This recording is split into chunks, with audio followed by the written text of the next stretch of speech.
Hi, I'm Rob Jackson, Director of Rob Jackson Consulting Limited, and I'm going to spend a few minutes sharing my 10 top tips for making your organisation, your property, attractive to volunteers.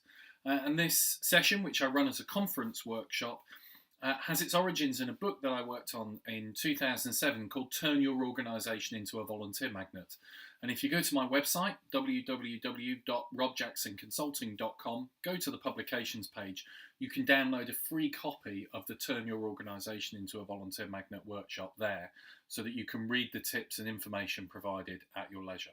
So my top 10 tips, what are they?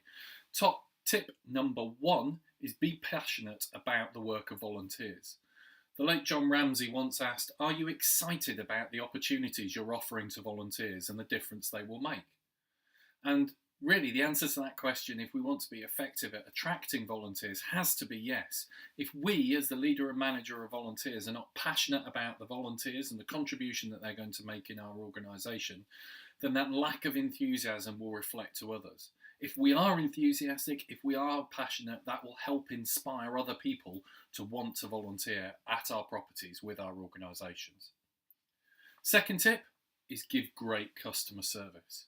We live in an instant society where people expect quick responses.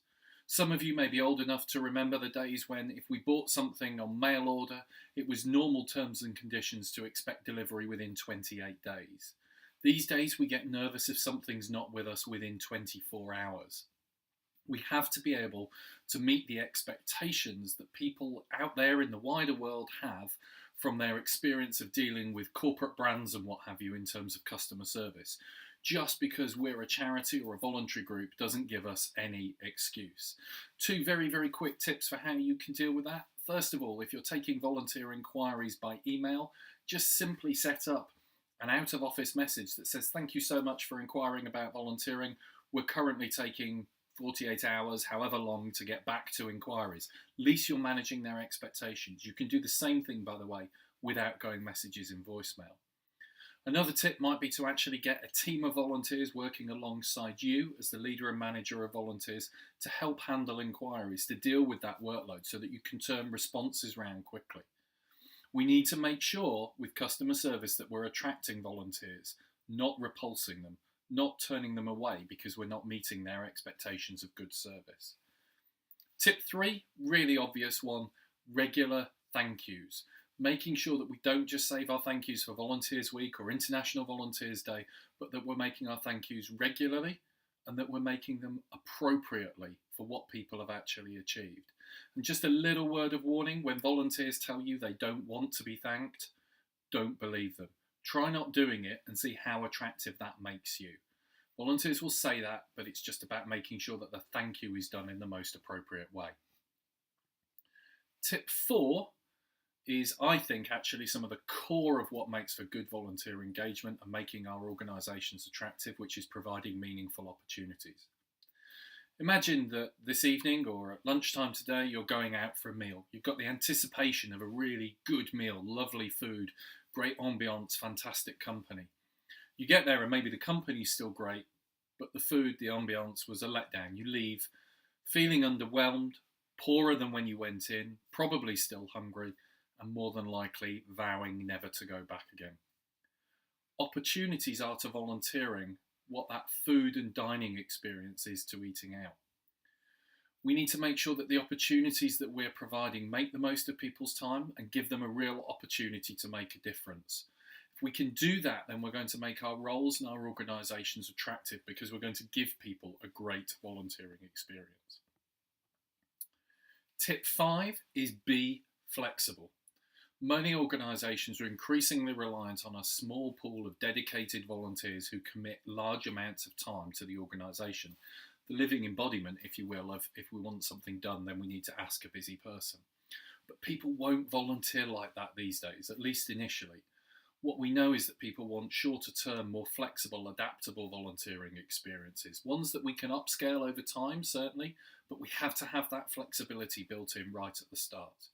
The way that we keep people these days is by giving them the flexibility to leave, because they're more likely to come back to your property if you've let them walk away rather than try to hang on to them. They're more likely to come back in future because they know that you offer that flexibility and you're comfortable with that.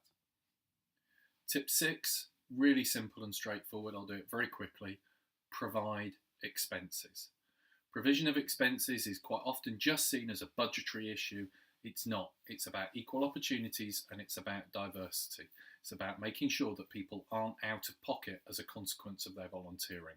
So make those expenses available and it removes a key barrier to making your property attractive to volunteers.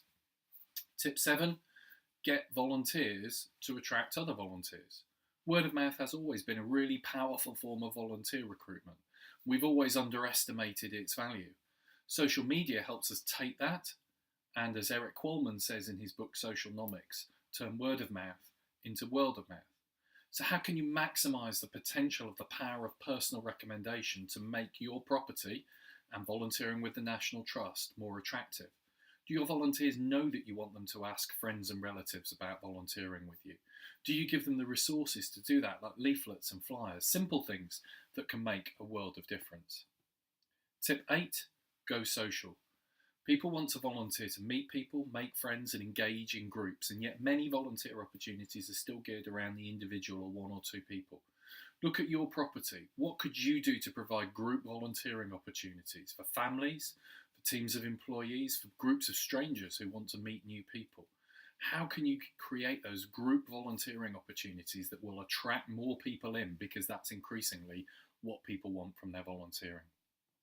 Tip 9, almost there, is about leading, not managing. The management consultant Peter Drucker said so much of what we call management consists of making it difficult for people to work. And quite often we see that in volunteering because of an overemphasis on systems and processes rather than dealing with people. Don't get me wrong, systems and processes are important, and the team at the Hull Trust and the consultancy have done really great work to make sure that the National Trust has got fantastic, user-friendly volunteer systems and processes. But as John Seeley Brown wisely commented once, processes don't work, people do.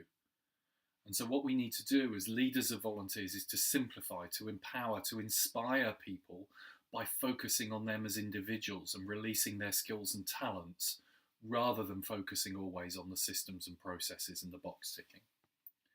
Tip 10, final one, really a catch-all one, is provide enjoyable volunteering. Volunteering is a leisure time activity. It's something that we do in our spare time. And fundamentally, we're not competing with other organisations for volunteers. We're competing with anything that those people could be spending their spare time doing. Your competition is not the organisation down the road.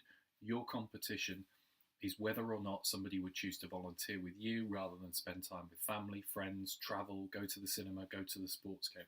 So we have to make volunteering rewarding and enjoyable and compelling, and that means we really need to understand what drives our volunteers and their passions and their interests. So there you are. Those are my 10 top tips for making your property, your organisation attractive to volunteers. I hope you found them useful. Good luck putting them into practice.